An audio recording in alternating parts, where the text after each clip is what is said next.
सबसे पहले कि रिटेल लोकेशन होता क्या है। तो देखिए लोकेशन लोकेशन मीन्स स्पेस, जगह, यानी कि कहाँ पे आप जो है अपनी रिटेल शॉप को ओपन करना चाह रहे हैं, वही रिटेल लोकेशन कहता है। तो रिटेल लोकेशन क्या हो जाएगा, a store is a place यानी वर्चुअल और real where the buyers comes to buy goods and services. तो स्टोर क्या हो गया, या स्टोर यानी कि रिटेल लोकेशन क्या हो गया कि एक ऐसा प्लेस होता है जहाँ पे बायर्स आते हैं और वो गुड्स और सर्विसेज को परचेज करते हैं। अब वो वर्चुअल भी हो सकता है, रियल। वर्चुअल मीन्स इमेजरी यानी कि ऑनलाइन। ऑनलाइन को क्या कहते हैं, वर्चुअल। और रियल मतलब कि फिजिकली एग्जिस्ट करता है, जहाँ पे आप पर्सनली चल के गाड़ी से जाते हैं और वहाँ पे सामान लेके चले आते हैं। लेकिन ऑनलाइन में यानी कि वर्चुअल में क्या होता है कि आप घर बैठे ही ऑनलाइन मोबाइल ऑन किया और आपने वेबसाइट पे गए और परचेज कर लिया। तो वो भी स्टोर ही एक तरीके से, वो क्या है, वो ऑनलाइन स्टोर है और ये क्या है, रियल स्टोर कहलाता है। तो स्टोर यानी कि रिटेल का लोकेशन, यानी कि कहाँ पे वो स्टोर ओपन है, तो वही क्या होता है, रिटेल लोकेशन कहता है। A space for the selling of goods to consumer. तो रिटेल लोकेशन का एक स्पेस होता है जहाँ पे आप गुड्स को सेल करते हो, किसको, कंज्यूमर्स को करते हो। Location means being at right place at the right time. तो स्टोर लोकेशन का, रिटेल लोकेशन का मतलब क्या हुआ कि आपको राइट टाइम पे राइट जगह पे रहना है। आप सपोज करिए कि जैसे कि क्या होता है, नॉर्मली आप देखा होगा कि हाईवे पे बहुत सारे शॉप्स ओपन रहते हैं, बोलते होंगे आप अकेले दुकान खोल के बैठे हैं, यहाँ पे कौन आता होगा।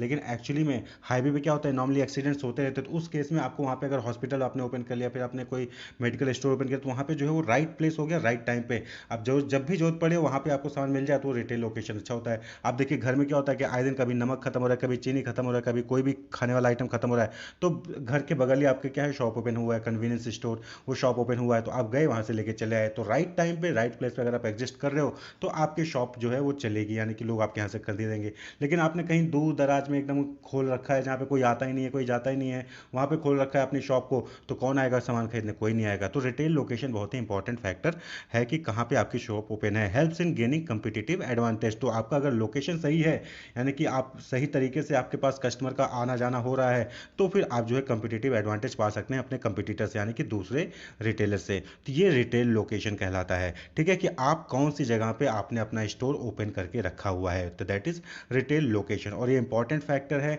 किसी भी रिटेलिंग बिजनेस में, क्योंकि आपकी पोजीशन पे, यानी आप कहाँ पे एग्जिस्ट करते हो, कहाँ पे आपका स्टोर है, उस पर बहुत मैटर करता है। आप देखिए कभी आप बाइक से जा रहे हो, फिर कहीं पे भी मार्केट लगा होता है, तो जो फ्रूट वाला फ्रूट लाइन से फल बेचने वाले लगे होते हैं, तो जो फ्रूट जो है पहले लगा होता है, कि पहले दो तीन दुकानें होती है, तो आप क्या आते हैं, बाइक से जाए तो शुरू की दुकान पे रुक जाते हैं। अब जो बीच में बैठा है दुकान खोल के, सब्जी वाला है फिर फ्रूट वाला, तो वहाँ पे नॉर्मली लोग नहीं जाते हैं, जो बहुत बार्गेन करते होंगे वहाँ जाते हो। नहीं तो लोग क्या कहते हैं कि शुरुआत में बाइक रोकी, गाड़ी रोक के और सामान खरीदा, फ्रूट खरीद लिया, वेजिटेबल खरीद लिया और चल गए।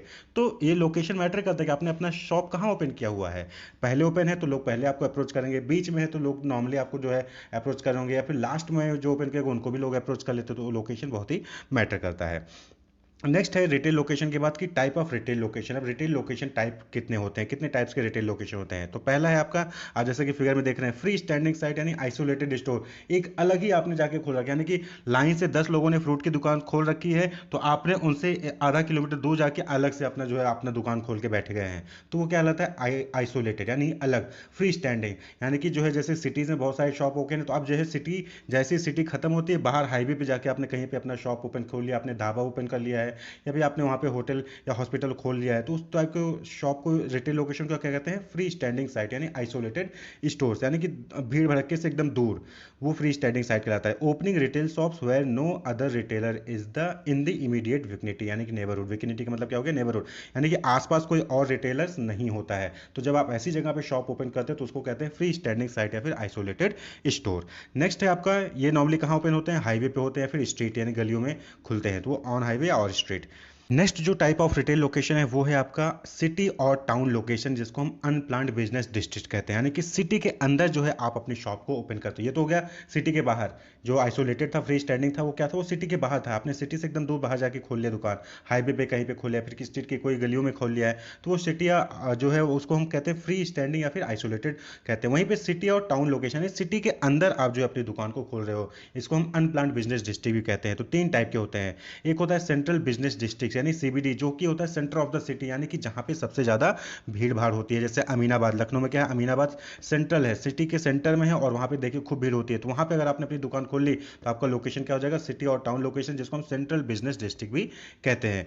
वहीं पे जैसे हजरतगंज हो गया, वो भी क्या है, सिटी के टाउन, जो आपका सिटी है लखनऊ सिटी, उसके बीचों बीच जो है, तो वो सेंटर ऑफ द सिटी में होता है, तो सेंट्रल बिजनेस डिस्ट्रिक्ट, वहां पे आप शॉप ओपन करते हो तो वो सिटी और टाउन लोकेशन कहलाता है। वहीं पे सेकेंडरी बिजनेस डिस्ट्रिक्ट, यानी कि जो मेन सिटी होता है उससे थोड़ा सा हट हट के किसी चौराहे पे आपने दुकान खोल ली, at intersection of two boundaries, चौराहा जो आप कहते हो कि किसी आप जैसे अमीनाबाद है, अमीनाबाद मार्केट से थोड़ा सा हट के उससे पहले या किसी दूसरे मोड़ पे या किसी तीसरे मोड़ पे आपने दुकान खोल ली, तो उस टाइप की हम लोकेशन को क्या कहते हैं, सेकेंडरी बिजनेस डिस्ट्रिक्ट कहते हैं। और वहीं पे जब आप जो है घर के यानी कि कॉलोनीज में खोल लेते हो, ठीक है, जैसे वृंदावन कॉलोनी हो गया आपका, जो है जानकीपुरम एक्सटेंशन कॉलोनी हो गया, ठीक है, अलग अलग कॉलोनीज हैं, बहुत सारे रेजिडेंशियल एरिया हैं, तो उस रेजिडेंशियल एरिया में जब जो है आप अपना जो है दुकान खोलते हो तो उसको क्या कहते हैं, नेबरहुड बिजनेस डिस्ट्रिक्ट, यानी कि घर के बगल ही आपका खुला हुआ है। जैसे स्पा हो गया, ड्रग स्टोर हो गया, जनरल स्टोर हो गया, तो ये क्या है, गली मोहल्ले में खुले होते हैं, रेजिडेंशियल एरिया जहाँ होता है वहाँ पे ओपन होता है, तो उसको नेबरहुड बिजनेस डिस्ट्रिक्ट कहते हैं। तो सेंट्रल बिजनेस डिस्ट्रिक्ट जो कि मेन सिटी के अंदर कहीं भी भीड़ भाड़ इलाके वाले में होता है,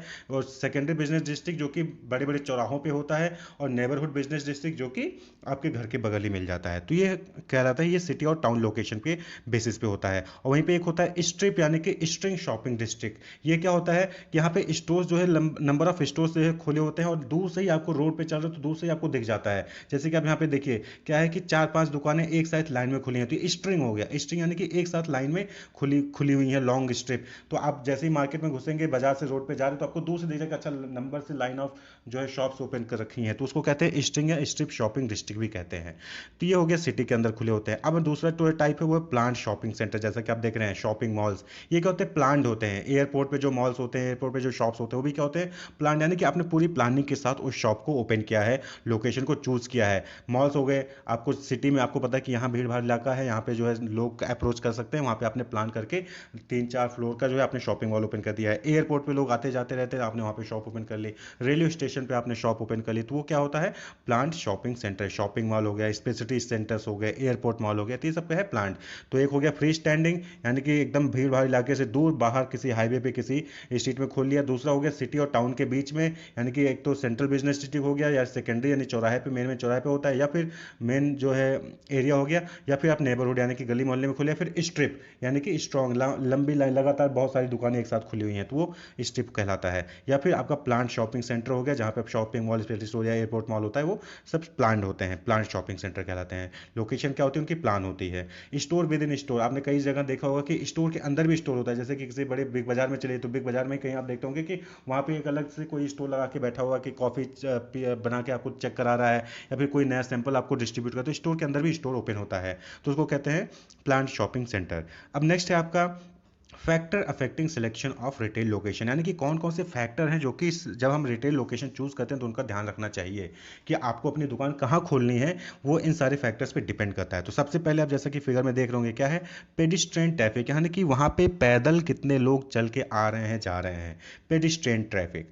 people coming and going on foot, foot traffic कहा जाता है। तो जितने ज़्यादा लोग वहाँ पे आके चल के आ रहे होंगे जा रहे होंगे, उतने ज़्यादा चांसेस हैं कि आपका प्रोडक्ट वहाँ पे बिकेगा। तो रिटेल लोकेशन नॉर्मली क्या जाता है, बेटर माना जाता है। भाई जाहिर सी बात है, ज़्यादा लोग वहाँ पे चल के आ रहे हैं जा रहे हैं, तो रुक के आपके यहाँ पे सामान खरीद सकते हैं। तो पेडिस्ट्रियन ट्रैफिक कितना है, अच्छा है, ज़्यादा होना चाहिए, तो फिर आपका जो है चांसेस वहाँ पे ज़्यादा है। वहीं पर आप देख सकते हैं ये क्या है, गाड़ियों की संख्या, तो यहाँ इसको कहते हैं वेहिकुलर ट्रैफिक। क्या कहते हैं, vehicular traffic, the aggregation of vehicles coming and going in a particular locality, यानी कि आपके उस लोकेशन में जहाँ पे भी आप शॉप ओपन करना चाहते हो वहाँ पे किस टाइप की गाड़ियाँ आ रही हैं। वीआईपीज गाड़ी आती हैं, गवर्नमेंट वाली गाड़ी आती है, प्राइवेट एम्प्लॉयज़ की गाड़ी आ रही है, 2 व्हीलर्स आ रही है, 4 व्हीलर्स आ रही है, या फिर ट्रक आ रहे हैं, तो किस टाइप की गाड़ियाँ आपको आ रही है वहाँ पे उस लोकेशन पे, तो वो आपको ध्यान रखना है। तो इसको कहते हैं व्हीकल ट्रैफिक। तो व्हीकुलर ट्रैफिक इसका भी आपको ध्यान रखना है जहाँ पे भी आप लोकेशन चूज कर रहे हैं। उसके बाद जो तीसरा इंपॉर्टेंट है फैक्टर जो कि आप ध्यान रखना है, पार्किंग फैसिलिटीज। कहीं पे भी आज के टाइम पे क्या हो गया, हर जगह पॉपुलेशन इतनी है कि आपको भीड़ रखकर गाड़ी खड़ी करने की जगह ही नहीं मिलती है। तो गाड़ी ना खड़ी कर पाने के चक्कर में कई लोग होते हैं कि दुकान पर नहीं जाके किसी दूसरी दुकान पर चले जाते हैं। तो आपके लोकेशन पे जहाँ पे भी आप अपना शॉप ओपन करना चाहते हो, रिटेल शॉप ओपन करना चाहते हो, वहाँ पे पार्किंग की फैसिलिटीज़ भी ध्यान रखनी चाहिए कि आपके पास पार्किंग फैसिलिटीज़ होनी चाहिए, तो फिर आपको जो है वहाँ पे लोकेशन सही रहेगा। Space to park vehicle. फिर नेक्स्ट जो फैक्टर है आपका वो है ट्रांसपोर्टेशन, यानी कि कई लोग होता है कि जिनके पास कार नहीं है, अब वो क्या कहते हैं ऑटो, टेम्पो या बस से आते हैं आपके पास। तो जहाँ पे भी आपने अपना बिजनेस ओपन कर रखा है, रिटेल शॉप ओपन करके रखा है, वहाँ पे जो है ट्रांसपोर्टेशन की फैसिलिटी भी होनी चाहिए। Easy transportation facility to reach at store who do not have cars, यानी कि जिनके पास खुद का पर्सनल व्हीकल नहीं है उनके लिए जो है ट्रांसपोर्टेशन की फैसिलिटी होनी चाहिए ताकि वो आपके लोकेशन पे पहुँच सके।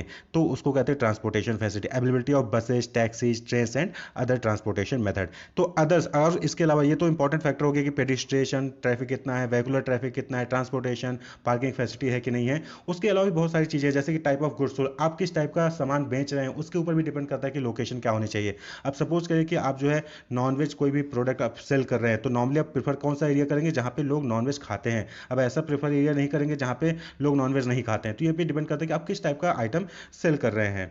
पॉपुलेशन कैरेक्टरिस्टिक्स, यहाँ के लोगों की कैरेक्टरिस्टिक्स क्या है, ज़्यादा हायर इनकम ग्रुप के लोग हैं, लोअर इनकम ग्रुप के लोग हैं, या फिर मिडिल इनकम ग्रुप के। अब लोअर इनकम ग्रुप के लोग हैं, वहाँ पे आप जो है ब्रांडेड कोई शॉप ओपन कर देगा तो कौन खरीदेगा, कोई नहीं खरीदेगा। तो इस पर भी डिपेंड करता है। एक्सेसिबिलिटी, विजिबिलिटी एंड ट्रैफिक, जैसे कि आपको बताया कि कितनी आसानी से आपकी शॉप पे पहुंचा जा सकता है। शॉप आपका विजिबल है कि नहीं है, पता नहीं आप किसी चौथे फ्लोर पे खोल दिया है, फिर किसी अंदर गोले कूचे में खोल दी, गली कूचे में खोल दिया है, तो कोई दिख ही नहीं है, आपको पता ही नहीं है किसी को कि आपका भी शॉप है। तो इससे भी दिक्कत हो जाती है। तो आपको ये भी देखना हो ट्रैफिक, यहाँ पे ट्रैफिक कितना है, पेडिस्ट्रियन हो गया या फिर आपका रेगुलर ट्रैफिक हो गया, उसको आपको ध्यान रखना है। कंपटीशन एंड नेबर्स, यानी कि जहाँ पे आप ओपन कर रहे हो, क्या ऑलरेडी उस मार्केट में ऑलरेडी बहुत सारे सेम टाइप के शॉप हैं, तो वहाँ पे कंपटीशन ज़्यादा होगा। तो या तो आपकी क्वालिटी होनी चाहिए या फिर आप वहाँ से स्विच कर जाइए। नेबर्स, आसपास के लोग कैसे हैं, ये भी आपको देखना है। लोकेशन कॉस्ट, उस लोकेशन पे अपना रिटेल शॉप ओपन करने के लिए आपको कॉस्ट कितनी पड़ सकती है, ये भी फैक्टर इंपॉर्टेंट है रिटेल लोकेशन को चूज करने में। और पर्सनल फैक्टर, यानी कि आपकी क्षमता कितनी है। जो रिटेल शॉप ओपन कर रहा है उसके कुछ फैक्टर्स होते हैं कि भाई वहाँ हम नहीं जाएंगे उस एरिया में, या फिर हमारी कॉस्ट हम उसको झेल नहीं पाएंगे, बहुत ज़्यादा कॉस्टली हो जाएगा, या फिर मेरे घर से बहुत दूर पड़ेगा। तो कई सारे फैक्टर्स होते हैं जो पर्सनल फैक्टर्स भी होते हैं। तो रिटेल लोकेशन जब चूज करता है कोई रिटेलर, तो ये सारे फैक्टर्स को ध्यान में रखता है कि पेडिस्ट्रियन ट्रैफिक कैसा है, वेहिकुलर ट्रैफिक क्या है, पार्किंग फैसिलिटी है कि नहीं है, ट्रांसपोर्टेशन की फैसिलिटी है कि नहीं है, उसके अलावा किस टाइप का सामान वो सेल कर रहा है, पॉपुलेशन यानी कि वहाँ के लोग कंज्यूमर्स की इनकम कैसी है, या यंग एज के हैं, ओल्ड एज के हैं, बच्चे हैं, स्कूल जाने वाले हैं, कॉलेज जाने वाले हैं, एक्सेसिबिलिटी कितनी है, विजिबिलिटी है कि नहीं है आपके शॉप की, कंपटीशन कितना है उस एरिया में, लोकेशन कॉस्ट कितनी पड़ सकती है, और पर्सनल फैक्टर्स जो आपका पर्सनली होता है। तो ये कुछ इंपॉर्टेंट फैक्टर्स होते हैं। तो इस वीडियो में हमने देखा कि रिटेल लोकेशन क्या है, रिटेल लोकेशन के टाइप्स कितने हैं, फ्री स्टैंडिंग, आइसोलेटेड यानी सिटी टाउन स्टोर, और फिर आपका जो है प्लान्ड स्टोर होता है। फिर उसके बाद कौन कौन से फैक्टर हैं जो कि आपको रिटेल लोकेशन को चूज करते वक्त ध्यान में रखना चाहिए। तो wish you all the best, keep watching, subscribe the channel for more videos. Thank you.